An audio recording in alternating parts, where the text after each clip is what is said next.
Geraldo, não, peraí. Aí, é que meu fone de ouvido, ele tá desconectado.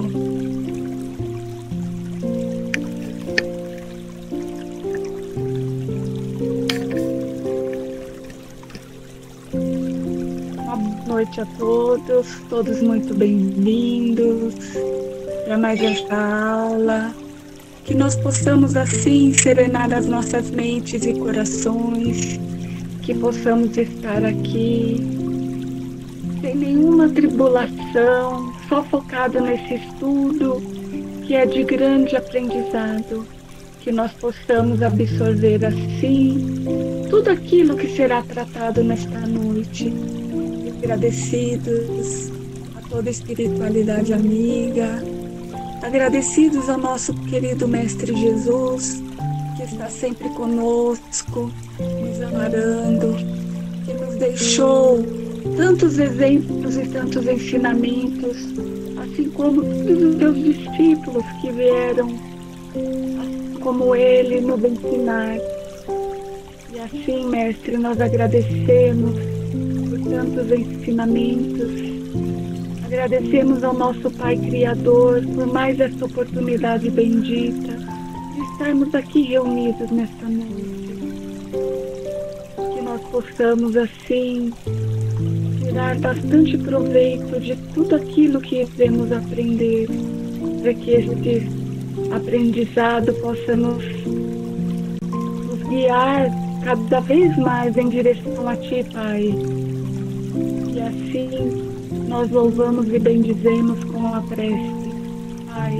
Pai nosso que estás nos céus, santificado, Senhor, seja o vosso nome. Venha a nós o vosso reino. Seja feita, Pai, a tua vontade, assim na terra como no céu. O pão nosso de cada dia nos dai hoje. Perdoe, Pai, as nossas dívidas, assim como nós perdoamos os nossos devedores. E não nos deixe cair em tentação, mas livra-nos, Pai, de todo mal. Que assim seja. Graças a Deus e graças a Jesus.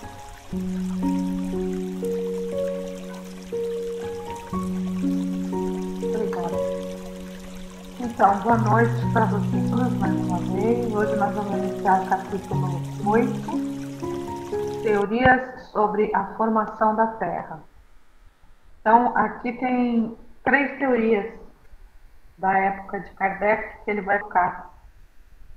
Seria a teoria da projeção, teoria da condensação e teoria da incrustação. E o item alma da Terra. Então vamos começar com a teoria da projeção. De todas as teorias relativas à origem da Terra, a que alcançou mais credibilidade nestes últimos tempos, aí ele está se referindo ao final do século XVIII, início do século XIX, tá? Foi a teoria de Buffon. Buffon foi um naturalista francês, Georges-Louis Buffon. Seja pela posição que ele desfrutava no mundo científico, seja porque nada mais se sabia além do que ele disse naquela época. Ele gozava de muito prestígio. Era um cientista, um naturalista francês de muito prestígio. Vendo que todos os planetas se movem na mesma direção, do Ocidente para o Oriente, e no mesmo plano, percorrendo órbita cuja inclinação não passa de 7,5 graus, Buffon concluiu dessa uniformidade que eles devem ter sido postos em movimento pela mesma causa. Em sua opinião, sendo só uma massa incandescente em fusão, um cometa teria se chocado com ele e, raspando a superfície, destacou uma porção que, projetada no espaço pela violência do choque, se dividiu em vários fragmentos. Esses fragmentos formaram os planetas e continuaram a mover-se circularmente pela combinação das forças centrífuga e centrípeta, no sentido dado pela direção do choque primitivo, isto é, no plano da elíptica. Elíptica é parece um círculo, mas não é bem isso. Os planetas são, assim, partes da substância incandescente do Sol e, por seguinte, também teriam sido incandescentes em sua origem. Levaram para se resfriar, consolidar um tempo proporcional aos seus volumes respectivos e, quando a temperatura o permitiu, apareceu na sua superfície. Em virtude da diminuição gradual do calor central, até chegaria ao fim de certo tempo, a um estado de resfriamento completo. A massa líquida se congelaria inteiramente e o ar, cada vez mais condensado, acabaria por desaparecer. A diminuição da temperatura, tornando impossível a vida, acarretaria o decréscimo e depois o desaparecimento de todos os seres organizados. Aí Kardec já está explicando a impossibilidade dessa teoria de projeção. O resfriamento, tendo começado pelos polos, ganharia pouco a pouco todas as regiões, até mesmo a linha do Equador. Tal é, segundo Buffon, o estado atual do Lua, que, menor do que a Terra, seria hoje um mustim, do qual a vida se acha excluída para sempre. O próprio Sol viria a ter um dia a mesma sorte. De acordo com seus cálculos, a Terra ia gastar cerca de 74 mil anos para chegar à sua temperatura atual, e de 93 mil anos veria o termo de existência da natureza organizada. Edna, você quer ler o item 2 para a gente? Sim. Numerando esses parágrafos, que são as raízes, né? Só que você, por favor, quando ver o número, leia a nota de rodapé, porque é importante. Ok. 2. A teoria de Buffon, contraditada pelas novas descobertas da ciência, está hoje quase completamente abandonada, pelos motivos seguintes. Primeiro, durante muito tempo se acreditava que os cometas fossem corpos sólidos, cujo encontro com um planeta pudesse causar a sua destruição. Com tal hipótese, a suposição de Buffon nada tinha de improvável. Porém, atualmente, é sabido que os cometas são formados de matéria gasosa, condensada e, todavia, bastante rarefeita para que se possam perceber estrelas de média grandeza através de seus núcleos. Nesse estado, oferecendo menos resistência que o Sol, um choque violento capaz de projetar ao longe uma porção da sua massa é coisa impossível. Até porque é muito fino, né? É muito...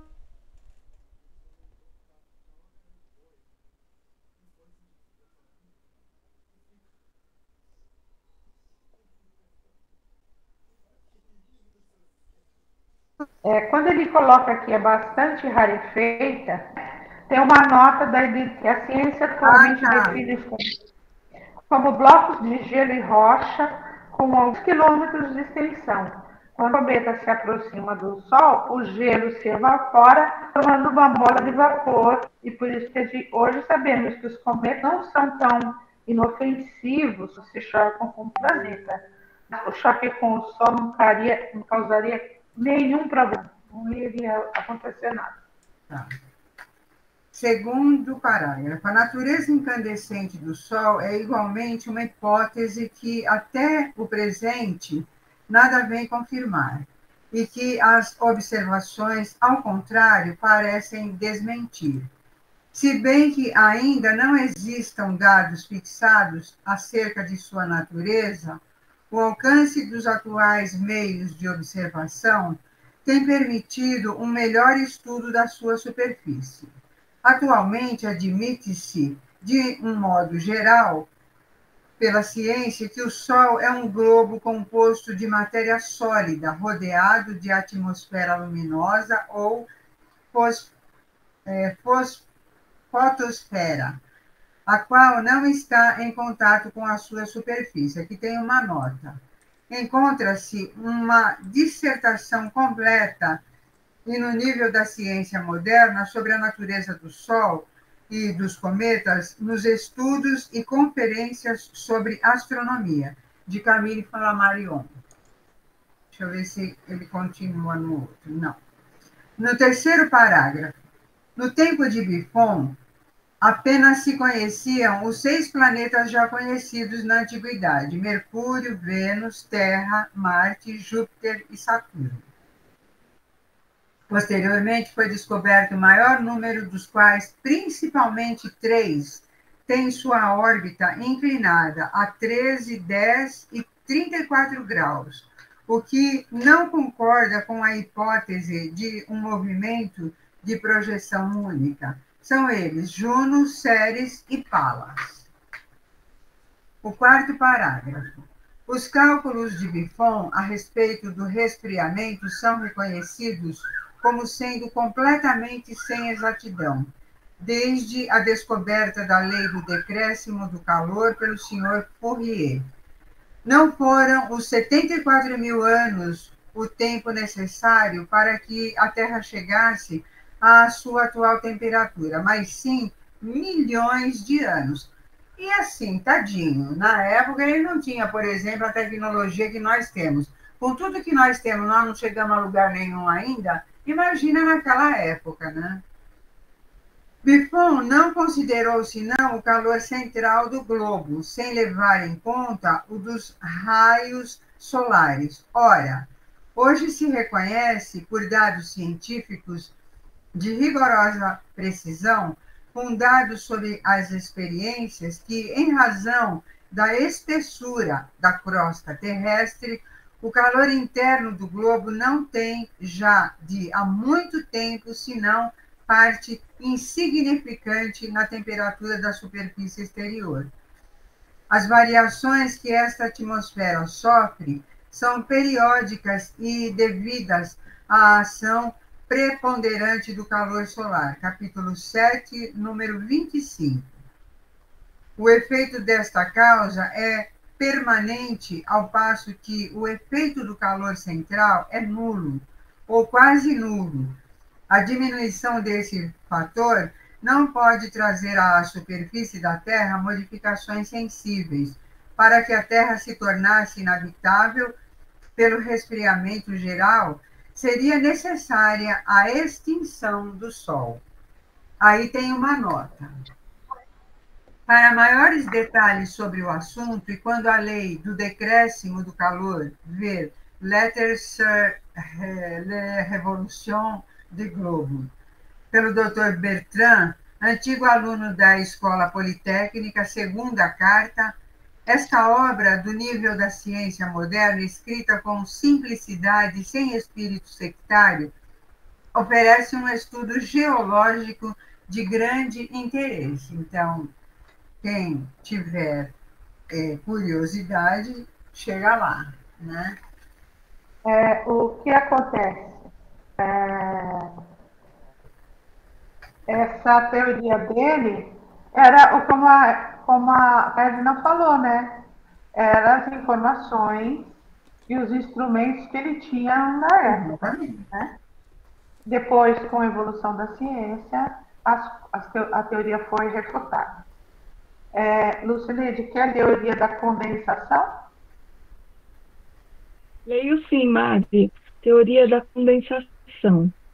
A teoria da formação da Terra pela condensação da matéria cósmica prevalece atualmente na ciência, por ser a que está melhor justificada pela observação.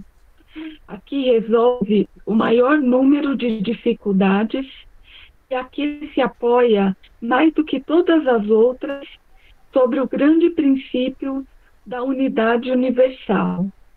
Ela está descrita anteriormente no capítulo 6 da Uranografia Geral. Essas duas teorias, como se vê, tendem ao mesmo resultado. O estado primitivo de incandescência do globo A formação de uma crosta sólida pelo resfriamento e a existência de um fogo central e a aparição da vida orgânica, tão logo a temperatura a tornou possível. Elas diferem pelo modo de formação da Terra, e é provável que, se Buffon estivesse vivendo em nossos dias, teria tido outras ideias. São, pois, duas rotas diferentes conduzindo ao mesmo objetivo. A geologia estuda a Terra até o ponto em que a observação direta é possível. Seu estado anterior, escapando à experimentação, só pode ser conjectural a partir da lógica. Ora, em duas hipóteses, o bom senso diz que é preciso procurar a que seja avalizada pela lógica e que concorde ao máximo com os fatos observados. Aí volta no que a Edna falou, né? Sem instrumentos, sem as ferramentas, né, necessárias, a gente não tem como chegar... A teoria da condensação, ela está explanada no capítulo 6, que é a uranografia geral, que fala das forças que juntaram os elementos e foi fazer até a massa sólida, incandescente. Lembra o capítulo todo 6 que a gente usou? Então, essa é a mais plausível, né? Agora temos uma teoria, a teoria da incrustação. Incrustação é uma coisa que está dentro da outra, né? Item 4. Falamos dessa teoria apenas para não deixar de mencioná-la. Embora nada tenha científica, conseguiu, apesar disso, certa repercussão nos últimos tempos e seduziu algumas pessoas. Acha-se resumir na carta seguinte. É uma carta, né? Deixa eu ver. Depois eu vejo de quem que é isso aqui. A nota de Allan Kardec, ele vai falar. Deus, uma carta. Deus, segundo a Bíblia, criou o mundo em 6 dias. 4.000 anos antes da era cristã. Em tese, é contestada pelos geólogos, firmados no estudo dos fósseis e dos milhares de matérias incontestáveis de vetustes, fazem remontar a origem da Terra a milhões de anos. Portanto, a Escritura é verdade e os geólogos também. E foi simples camponês que os pôs de acordo. Miguel de Fagner, informando que nosso planeta não é mais do que um planeta incrustativo, muito moderno, composto de materiais antigos. Após o arrebatamento do planeta desconhecido, que chegara à maturidade ou de harmonia com o que existiu no lugar que hoje ocupamos, a alma da Terra recebeu ordem de reunir seus satélites para formar um grupo atual. Segundo as regras... Está todo mundo me ouvindo? Tá. Então, a alma da Terra recebeu ordem de reunir seus satélites para formar um novo globo atual, segundo as regras do progresso em tudo e por tudo. Somente 4 desses astros concordaram com a associação que lhes era proposta. Apenas a Lua persistiu na sua autonomia, visto que também os globos têm o seu livre-arbítrio. Minha Nossa Senhora. Para proceder a essa fusão, a alma da Terra dirigiu aos satélites um raio magnético que pôs em estado cataléptico todo o mobiliário vegetal, animal e aminal que eles possuíam e que trouxeram para a comunidade. A operação teve por únicas testemunhas a alma da Terra e os grandes mensageiros celestes que a ajudaram nessa grande obra, indo aqueles globos para lhes dar entranhas comuns. Praticada a soldadura, ou seja, a soldagem, né? As águas se escoaram para os vazios que a ausência da lua deixara. As atmosferas se confundiram e começou o despertar dos germes que estavam em catalepsia. O homem foi o último a ser tirado do estado de hipnotismo e se viu cercado da luxuriante vegetação do paraíso terrestre e dos animais que pastavam em paz ao seu redor. Tudo isso se podia fazer em 6 dias, com obreiros tão poderosos como os que Deus encarregara da tarefa. O planeta África trouxe a raça amarela. Nossa, eu vou até marcar isso aqui no livro. A de civilização mais antiga. O planeta África, a raça negra. O Europa, a raça branca. E o América, a raça negra. Assim, certos animais de que apenas os despojos são encontrados nunca teriam vivido na Terra atual, mas teriam sido transportados de outros mundos extintos pela velhice. Os fósseis que se encontram em climas sob quais não teriam podido existir neste mundo viviam sem dúvida em zonas muito diferentes dos globos onde nasceram. Na Terra, tais despojos se encontram nos polos, ao passo que os animais viviam no equador dos globos a que pertenciam. Fecha aspas para esta carta. Eu não entendi nada. Essa teoria tem contra si os dados mais positivos da ciência experimental, além de deixar intacta a própria questão que ela pretende resolver, a questão da origem. Diz, certo, como a Terra teria se formado, mas não diz como se formaram os 4 mundos que se reuniram para constituí-la. Se as coisas se houvessem passado assim, como se explicaria a inexistência absoluta de quaisquer vestígios daquelas imensas soldaduras, não obstante terem ido até as linhas do globo? Cada um daqueles mundos, o Ásia, o África, o Europa e a América, que se pretende haverem trazido os materiais que lhes eram próprios, teria uma geologia particular, diferente das dos demais, o que não é exato. Ao contrário, vê-se primeiramente que o núcleo granítico é uniforme em todos eles, tá, gente? De composição homogênea, todas as partes do globo têm indução de continuidade. Depois, as camadas geológicas se apresentam com a mesma formação, idêntica quanto à sua constituição, superpostas em toda parte, na mesma ordem, contínuas, sem interrupção, de um lado a outro dos mares da Europa, a Ásia, a África, a América e reciprocamente. Essas camadas que dão testemunho das transformações do globo atestam que tais transformações se operaram em toda a superfície, e não apenas numa porção desta. Mostram os períodos de nascimento, existência e desaparecimento das mesmas espécies animais e vegetais nas diferentes partes do mundo.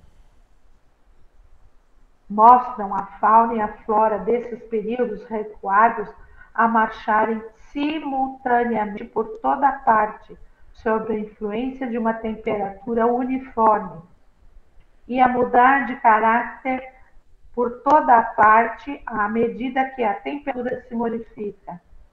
Semelhante estado de coisas não se concilia a formação da Terra pela associação de muitos mundos diferentes. Além disso, é de perguntar-se o que teria sido feito do mar, que ocupa o vazio deixado pela luz, se esta não se houvesse recusado a reunir seus irmãos. O que aconteceria à Terra atual se um dia ela tivesse a veleidade, ou seja, a vontade, de vir tomar o seu lugar, expulsando esse ar daqui? Que piração, né? Era pira na maionese, né? Entendeu, Lucineide, qual era essa teoria? Né? Seriam 4 mundos diferentes que foram convidados a se reunir para formar o globo da Terra. E a que não quis foi a Lua não quer. 4 ou 5, a Lua não quis. Eu quero continuar sozinha.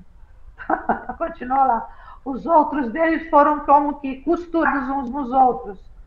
Só que daí, como eles eram tinham espécies animais diferentes, temperaturas diferentes, vegetação diferente, a formação, pela geologia, isso cai por terra, porque a formação granítica que a gente estudou, lembra, no capítulo anterior, acontece no planeta inteiro. As transformações que o globo sofreu aparecem no mundo inteiro, no planeta inteiro, e não só em determinadas partes. Tudo bem? Edna, quer ler o item 6 para a gente? Este sistema seduziu algumas pessoas porque parecia explicar a presença das diversas raças de homens sobre a Terra, assim como sua localização. Porém, já que tais raças puderam germinar em mundos separados, por que não teriam elas podido fazê-lo em pontos diferentes do mesmo globo? É querer resolver uma dificuldade por outra dificuldade muito maior. Com efeito, qualquer que tivesse sido a rapidez e a destreza com que houvesse sido feita a operação, tal junção não teria sido possível sem abalos violentos. Tanto mais rápida, mais teriam sido desastrosos os cataclismos. Parecem também impossível que seres simplesmente adormecidos num sono cataléptico tivessem podido resistir a tais abalos para acordar em seguida, tranquilamente. Se não se trata, senão de germes, em que consistiam? Por que maneira seres inteiramente formados teriam sido reduzidos ao estado de germes? Sempre permaneceria a questão de saber por que modo tais germes se teriam novamente desenvolvido. Teríamos ainda a Terra formada por via de milagre, apenas por outro menos poético e menos grandioso que o da Gênese bíblica, ao passo que as leis naturais dão de sua formação uma explicação muito completa e, sobretudo, mais racional, deduzida da observação. Aí tem a anotação número 4. Quando um tal sistema se liga a toda uma cosmogonia, é lícito perguntar sobre qual base racional pode repousar o resto. A concordância que se pretende estabelecer por este sistema entre a Gênese bíblica e a ciência é inteiramente ilusória, pois que é contraditada pela própria ciência. O autor da carta acima, reproduzida, homem de grande saber, seduzido por momentos por essa teoria, bem cedo percebeu seus pontos vulneráveis e não tardou a combatê-la com as armas da ciência. Quer dizer, ele mesmo se ligou que ele estava pirando e ele voltou, né? Vamos lá, alma da terra. Porque ele fala, né? A alma da terra se juntou com outros planetas. Bom, vamos lá. A alma da terra desempenhou um papel primordial na teoria da incrustação. Vejamos se essa ideia tem um fundamento melhor. O desenvolvimento orgânico está sempre em relação com o desenvolvimento do princípio espiritual. O organismo se completa à medida que se multiplicam as faculdades da alma. A escala orgânica acompanha constantemente em todos os seres a progressão da inteligência, desde o porco até o homem. E nem podia ser de outro modo, visto que a alma precisa de um instrumento apropriado à importância das funções que lhe cabe desempenhar. De que serviria a ostra possuir a inteligência do macaco sem os órgãos necessários para sua manifestação? Portanto, a Terra fosse um ser animado servindo de corpo a uma alma especial, essa alma, por efeito mesmo da sua constituição, teria de ser ainda mais rudimentar do que a do pólito, já que a Terra tem sequer a vitalidade da planta. Ao passo que, pelo papel que atribuíram a essa alma, fizeram dela um ser dotado de razão e do mais completo livre-arbítrio. Um espírito superior, em suma, o que não é racional, porque espírito algum se achou menos bem aquinhoado e mais aprisionado. Ampliada nesse sentido a ideia da alma da Terra, deve então ser arrolada entre as concepções sistemáticas e quiméricas. Quiméricas é de ilusão, né? Por alma da Terra pode entender-se mais racionalmente a coletividade dos espíritos encarregados da elaboração e da direção dos seus elementos constitutivos. Daí sim, o que já supõe certo grau de desenvolvimento intelectual. Então, não é a Terra, planeta feito de terra, areia e tal, que tem alma, mas sim são as almas dos espíritos consortes que estão ali ajudando no desenvolvimento dela. Ou melhor ainda, a alma da Terra é o espírito a quem está confiada a alta direção dos destinos morais e do progresso dos seus habitantes. Missão que não pode ser confiada senão a um ser eminentemente superior em saber e em sabedoria. Em tal caso, esse espírito não é, propriamente falando, a alma da Terra, porquanto não se acha encarnado nela, na Terra, subordinado ao seu estado material. É um chefe preposto ao seu governo. Um general é o elemento mais indicado para o comando de um exército.